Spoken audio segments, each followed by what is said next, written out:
Chapter 3. Things that help. Getting some distance.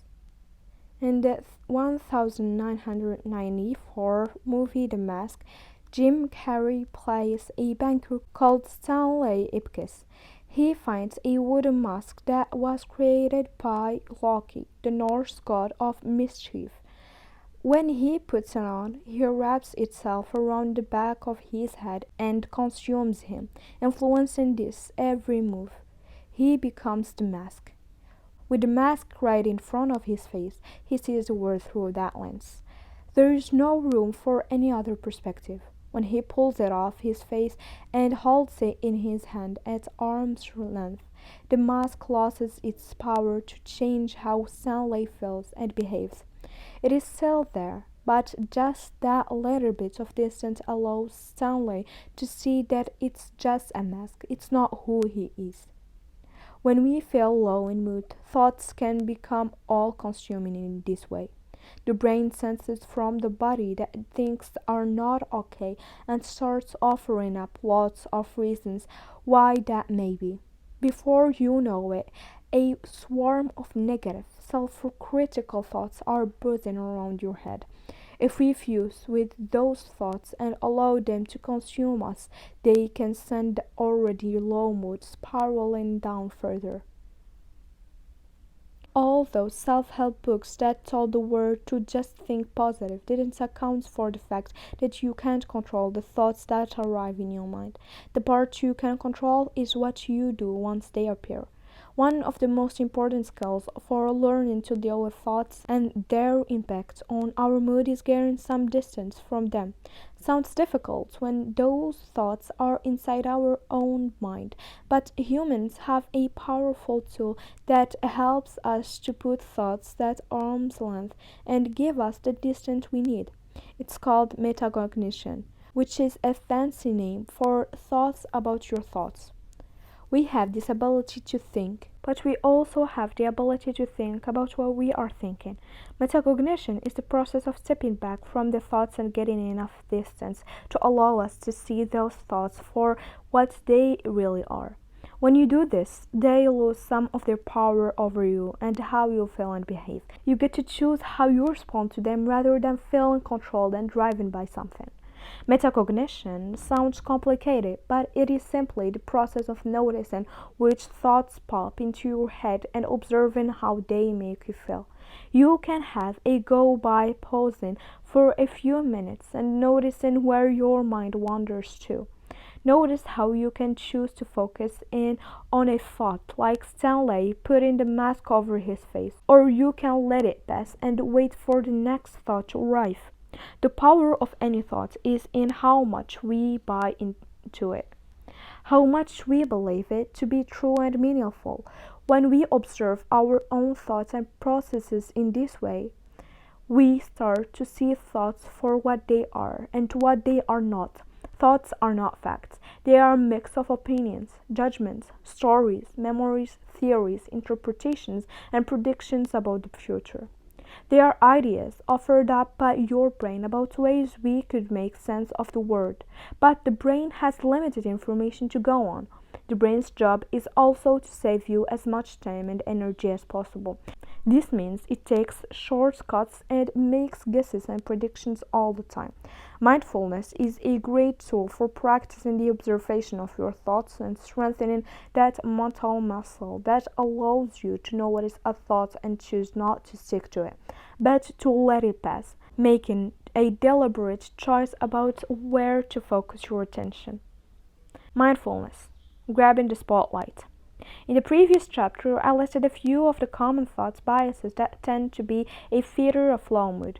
While some self-help books may tell you to just think positive, the problem with that is we cannot control the thoughts that arrive. If we try not to have certain thoughts when we are by default already thinking them, it's also not realistic. Lots of people face incredible hardship in their lives.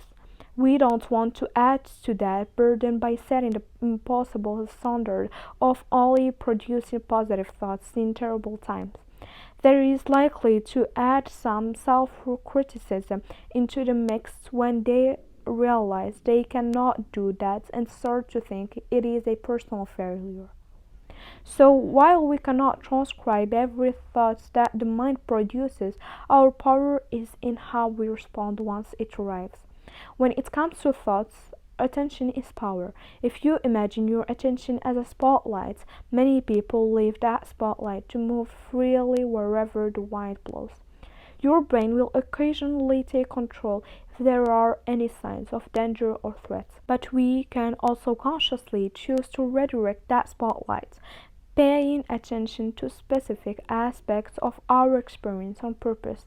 This is not the same as blocking thoughts and trying to ignore them. It is being intentional about which thoughts you give the limelight to, which ones you zoom in on and turn up the volume.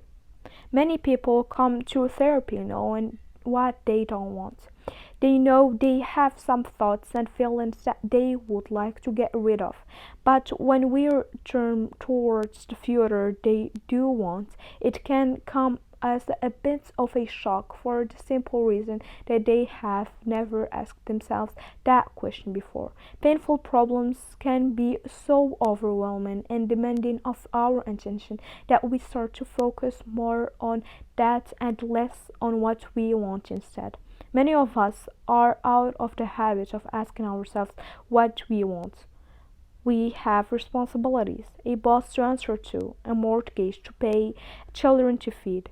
Over time, we come to realize that our well-being is not where we like it to be, but we have no idea what we actually want or need because, well, we never think about it. Now, I am not about to tell you that you can manifest things in your life just by focusing on them, but we have to look where we are going if we want to stay on course. Your attention is valuable and helps to create our experience of life. So learning to control where you direct it can have a powerful impact on your life and your mood. But we are busy, and life is full of daily responsibilities and duties that we have done 1,000 times before. So our incredible brains like to make things easier for us by switching on to autopilot and doing most things automatically. That is why practices such as mindfulness meditation have become so popular. It enables us to get some formal practice. If you want to learn to drive, you take lessons. I see mindfulness practice as the driving lesson for managing the mind.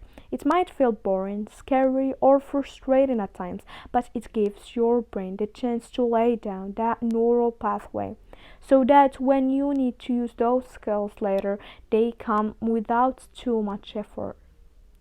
Practicing mindfulness can be really daunting when you first get started because you're not sure what you should be doing, if you are getting it right, or how you should feel while you're doing it.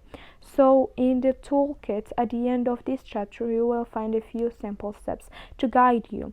It doesn't have to be complex. It doesn't have to be a profound experience. It's like lifting weights in the gym, but this time we are working a mental muscle.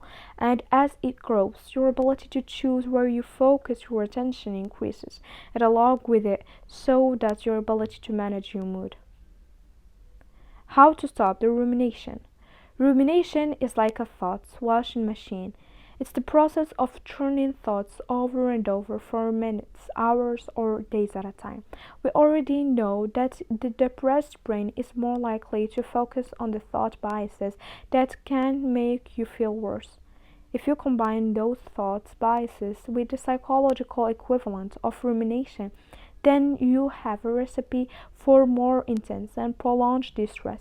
In fact, we know from the research that rumination is a key factor in maintaining depression. Watkins and Roberts, 2020. The more you ruminate, the more you stay stuck. It works to intensify and prolong any sadness or depression that may be there.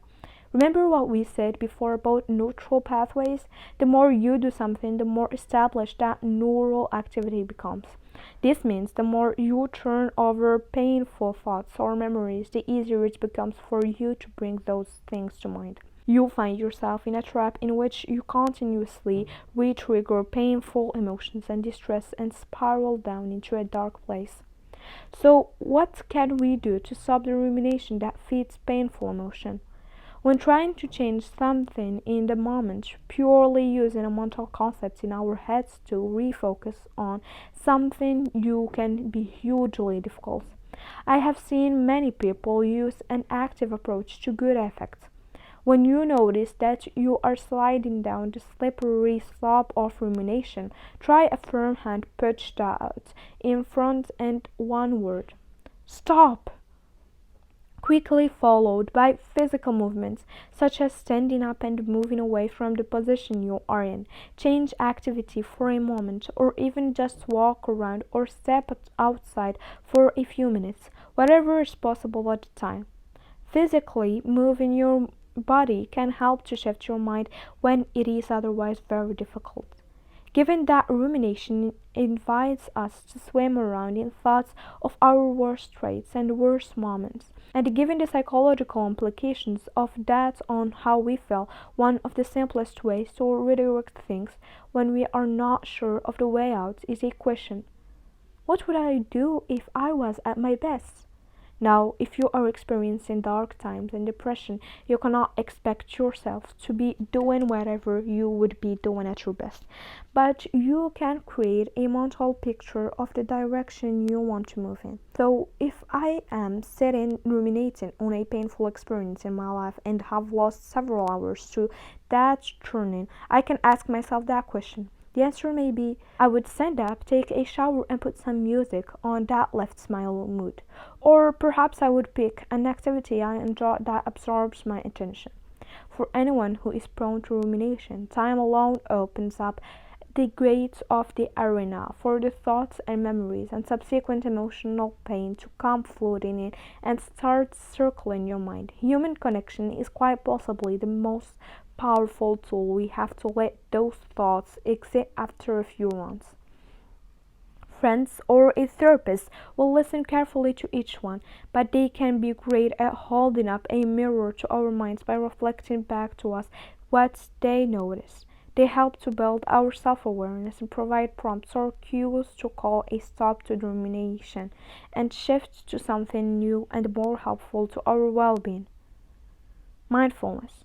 Mindfulness is a state of mind that we can try to cultivate at any time. It means paying attention to the present moment, with awareness of thoughts, feelings, and bodily sensations that arrive. Without judgment or distraction, it does not rapidly eliminate low mood or change the problems you face, but it does hone your awareness of the details of your experience so that you are more able to choose carefully how you respond. But it can be difficult if you are not sure how to do it. Meditation is like a gym workout for the mind. It provides a space to practice the skills being used. How to do it? If you are new to mindfulness, guided meditations are a good place to start. There are lots to choose from online, and I have included some on my YouTube channel. There are lots of different techniques, each based on their own traditions, but most of them share the purpose of aiming to create clarity of mind. So try out a few different styles and see which one suits you best. Gratitude practice. Gratitude practice is another simple way to get used to returning your attention. Find a small notebook and once a day write down 3 things that you feel grateful for. They can be something big like your loved ones, or it can be a small detail of your day that you appreciate, such as the taste of your coffee as you sit down to work. Now, this sounds almost too simple to be effective, but every time you engage in gratitude, your brain is getting practice at turning its attention to things that create pleasant emotional states. The more practice you get, the easier it becomes to use that in other situations. Toolkit. Making gratitude a habit. Writing down 3 things you feel thankful for. They can be the larger, more profound aspects of your life or the tiniest of details from your day. What matters is not what you choose to include, but the practice of turning your attention on purpose. Spend a few minutes reflecting on those things and allowing yourself to feel the sensations and emotions that come along with a focus on gratitude. Doing this once is nice. Doing it every day is a life practice that builds the mental muscle to choose where you focus your attention and allows you to experience the benefits. Chapter summary.